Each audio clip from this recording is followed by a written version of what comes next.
നെഹെമിയ അധ്യായം 3. മതിൽ പുനരുദ്ധരിക്കുന്നു. പ്രധാന പുരോഹിതനായ എലിയാഷിബ് സഹപുരോഹിതന്മാരോടൊത്ത് അജകവാടം പണിതു. അവർ അതിൻ്റെ പ്രതിഷ്ഠാകർമ്മം നടത്തുകയും കതകുകൾ പിടിപ്പിക്കുകയും ചെയ്തു. ശതഗോപുരവും ഹനനേൽ ഗോപുരവും വരെ പണിത് പ്രതിഷ്ഠാകർമ്മം നടത്തി. അതിനോട് ചേർന്ന ഭാഗം ജെറീക്കോക്കാരും അതിനപ്പുറം ഇമ്രിയുടെ പുത്രൻ സക്കൂറും പണിതു. ഹസ്സേനായുടെ പുത്രന്മാർ മത്സ്യകവാടം പണിത് അതിന് ഉത്തരം, കതകുകൾ, കുറ്റികൾ, ഓടാമ്പലുകൾ എന്നിവ ഘടിപ്പിച്ചു. അടുത്ത ഭാഗം ഹക്കോസിന്റെ പുത്രനായ ഊറിയായുടെ പുത്രൻ മെരമോത്ത് പുതുക്കിപ്പണിതു. തുടർന്നുള്ള ഭാഗം മെഷസാബേലിന്റെ പുത്രനായ ബറക്കിയായുടെ പുത്രൻ മെഷുല്ലാം പണിതു. അടുത്ത ഭാഗം ബാനായുടെ പുത്രൻ സാദോക്ക് പുതുക്കിപ്പണിതു. തെക്കോവാക്കാരാണ് അടുത്ത ഭാഗം പണിതത്. എന്നാൽ മേലാളന്മാർ നിശ്ചയിച്ച ജോലി പ്രമുഖന്മാർ ചെയ്തില്ല. പാസെയായുടെ പുത്രൻ യൊയാദായും ബസോദയായുടെ പുത്രൻ മെഷുല്ലാമും കൂടെ പ്രാചീന കവാടം പുതുക്കിപ്പണിത് ഉത്തരം, കതകുകൾ, കുറ്റികൾ, ഓടാമ്പലുകൾ എന്നിവ ഉറപ്പിച്ചു.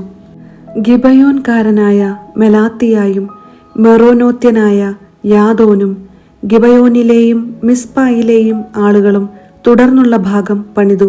ഇവർ നദിക്കക്കരെയുള്ള ദേശത്തിന്റെ അധിപതിമാരുടെ കീഴിലായിരുന്നു. തുടർന്നുള്ള ഭാഗം സ്വർണപ്പണിക്കാരനായ ഹർഹായിയായുടെ പുത്രൻ ഉസിയേൽ പണിതു. പിന്നീടുള്ള ഭാഗം സുഗന്ധദ്രവ്യ വ്യാപാരിയായ ഹനാനിയ പണിതു. അങ്ങനെ അവർ വിശാല മതിൽ വരെ ജെറുസലേം പുനരുദ്ധരിച്ചു. ജെറുസലേമിന്റെ അർദ്ധഭാഗത്തിന്റെ അധിപനായ ഹൂറിന്റെ പുത്രൻ റഫായ അടുത്ത ഭാഗം പണിതു. ഹറുമാഫിന്റെ പുത്രൻ യദായ തന്റെ വീടിനു നേരെയുള്ള ഭാഗം പണിതു. ഹഷാബനേയായുടെ പുത്രൻ ഹത്തുഷ് തുടർന്നുള്ള ഭാഗം പണിതു.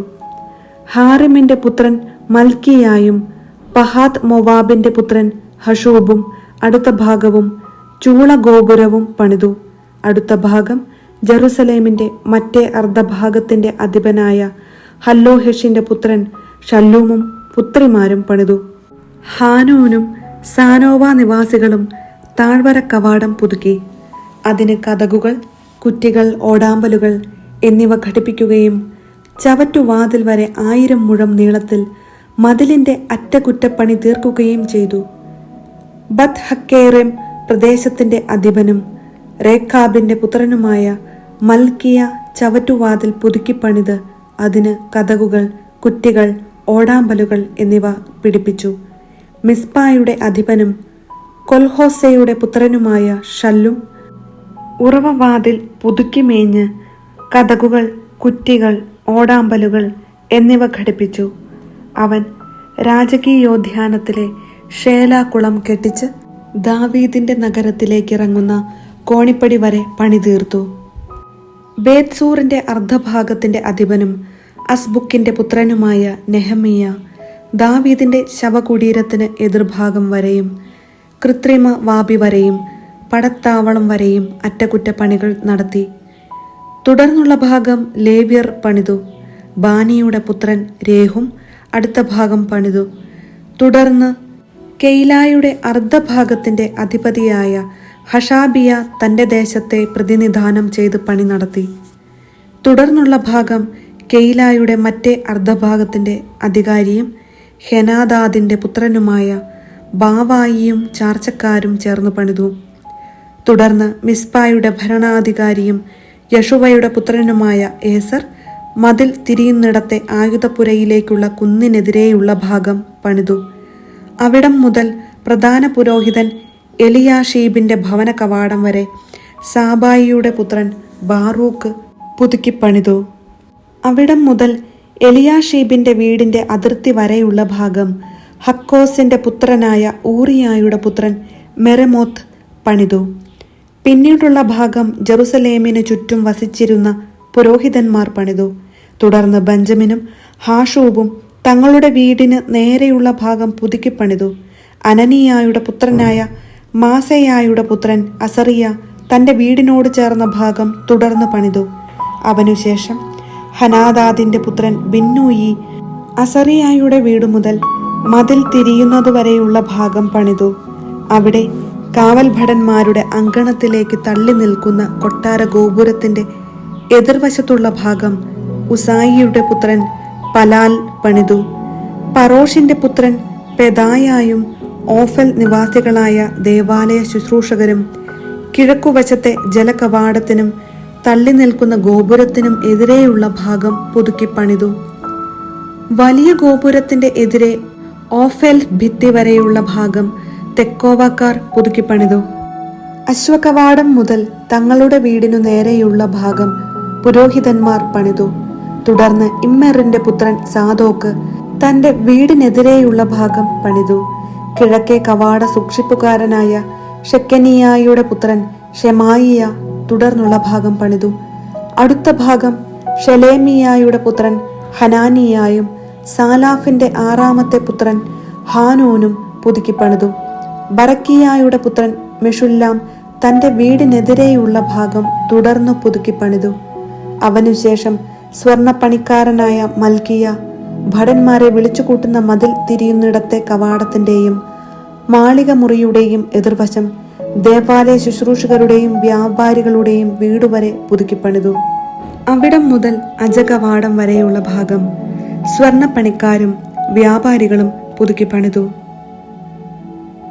നെഹമ്യ അധ്യായം 4. മതിൽ പണിക്ക് തടസ്സം. ഞങ്ങൾ മതിൽ നിർമ്മിക്കുന്നുവെന്ന് കേട്ട് സൻബല്ലാദ് ക്രുദ്ധനായി. അവൻ ഞങ്ങളെ പരിഹസിച്ചു. അവൻ ചാർച്ചക്കാരുടെയും സമരിയ സൈന്യത്തിന്റെയും മുമ്പാകെ യഹൂദരെ പരിഹസിച്ചു പറഞ്ഞു, ദുർബലന്മാരായ ഈ യഹൂദർ എന്താണ് ചെയ്യുന്നത്? അവരെല്ലാം പുനരുദ്ധരിക്കുകയും ബലിയർപ്പിക്കുകയും ഒറ്റ ദിവസം കൊണ്ട് പണി തീർക്കുകയും ചെയ്യാമെന്ന് വ്യാമോഹിക്കുന്നു. കത്തി നശിച്ച അവശിഷ്ടങ്ങളിൽ നിന്ന് പണിയാൻ കല്ലു വീണ്ടെടുക്കാൻ കഴിയുമോ? അവന്റെ സമീപത്തു നിന്ന് അമ്മോന്യനായ തോബിയ പറഞ്ഞു, ശരിയാണ്, അവരെന്താണ് ഈ പണിയുന്നത്? ഒരു കുറുനരി കയറിയാൽ മതി, അവരുടെ കന്മതിൽ പൊളിഞ്ഞു വീഴും. ഞങ്ങളുടെ ദൈവമേ, ശ്രവിക്കണമേ, ഞങ്ങൾ നിന്ദിക്കപ്പെടുന്നു.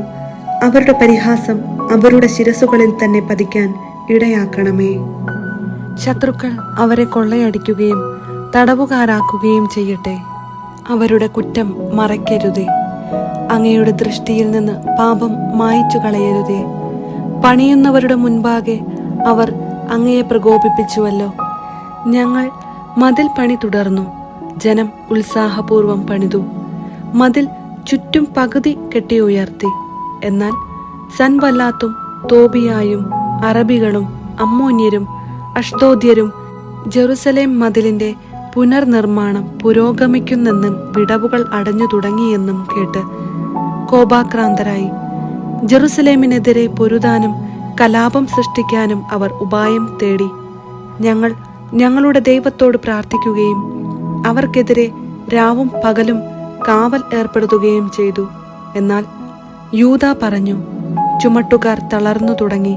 ചപ്പുചവറുകൾ വളരെയുണ്ട്. മതിൽ പണിയാൻ ഞങ്ങൾക്കു കഴിയുന്നില്ല. ശത്രുക്കൾ പറഞ്ഞു, നാം അവരുടെ ഇടയിൽ കടന്ന് അവരെ കൊല്ലുകയും പണി തടയുകയും ചെയ്യുന്നതുവരെ അവർ അറിയുകയോ കാണുകയോ ചെയ്യരുത്. ശത്രുക്കളുടെ ഇടയിൽ പാർത്തിരുന്ന യഹൂദർ 10 പ്രാവശ്യം ഞങ്ങളെ അറിയിച്ചു, അവർ എല്ലായിടത്തും നിന്ന് നമുക്കെതിരെ വരും. അതിനാൽ ഞാൻ ജനത്തെ കുടുംബക്രമത്തിൽ വാൾ, കുന്തം, വില്ല് എന്നിവയുമായി മതിലിനു പുറകിൽ തുറസായ സ്ഥലത്ത് മതിലിനു പൊക്കം പോരാത്തിടത്ത് അണിനിരത്തി. ഞാൻ ചുറ്റും നോക്കി. ശ്രേഷ്ഠന്മാരോടും നായകന്മാരോടും ജനത്തോടും പറഞ്ഞു, അവരെ ഭയപ്പെടേണ്ട. നിങ്ങളുടെ സഹോദരന്മാർ, പുത്രീപുത്രന്മാർ, ഭാര്യമാർ എന്നിവർക്കും നിങ്ങളുടെ ഭവനങ്ങൾക്കും വേണ്ടി പോരാടുന്ന ഉന്നതനും ഭീതികരനുമായ കർത്താവിനെ ഓർക്കുവിൻ. ഞങ്ങൾ ഇതെല്ലാം അറിഞ്ഞെന്നും അവരുടെ ഉപായം ദൈവം നിഷ്ഫലമാക്കിയെന്നും അവർ അറിഞ്ഞു. ഞങ്ങൾ പണി തുടർന്നു. അന്നു മുതൽ എൻ്റെ സേവകരിൽ പകുതി പേർ പണിയിലേർപ്പെടുകയും പകുതി പേർ കുന്തം, പരിച, വില്ല്, പടച്ചട്ട എന്നിവയുമായി കാവൽ നിൽക്കുകയും ചെയ്തു. മതിൽ പണിയിലേർപ്പെട്ട യൂദാജനത്തിന്റെ പിന്നിൽ നേതാക്കന്മാർ നിലയുറപ്പിച്ചു. ചുമട്ടുകാർ ഒരു കൈയിൽ ഭാരവും മറുകൈയിൽ ആയുധവും വഹിച്ചു. പണിയിലേർപ്പെട്ടവർ അരയിൽ വാൾ ധരിച്ചിരുന്നു. കാഹളക്കാർ എൻ്റെ സമീപം നിന്നു. പ്രമുഖന്മാർ, നായകന്മാർ, ജനം എന്നിവരോട് ഞാൻ പറഞ്ഞു, ജോലി ദുഷ്കരവും വിപുലവുമാണ്. മതിലിൻ്റെ പണിയിൽ ഏർപ്പെട്ട് നമ്മൾ പലയിടത്തായിരിക്കുന്നു. നിങ്ങൾ എവിടെയായിരുന്നാലും കാഹളം കേൾക്കുമ്പോൾ ഞങ്ങൾക്കു ചുറ്റും വന്നുകൂടുവിൻ. നമ്മുടെ ദൈവം നമുക്ക് വേണ്ടി പോരാടും. അങ്ങനെ ഞങ്ങൾ പണിയിൽ മുഴുകി. പകുതി പേർ പ്രഭാതം മുതൽ നക്ഷത്രങ്ങൾ തെളിയുന്നതുവരെ കുന്തം വഹിച്ചു നിന്നു. അപ്പോൾ ഞാൻ ജനത്തോട് പറഞ്ഞു, ഓരോ ആണും ഭൃത്യനോടുകൂടെ രാത്രി ജെറുസലേമിൽ കഴിക്കുക. അങ്ങനെ രാത്രി കാവലും പകൽ ജോലിയും നടക്കട്ടെ.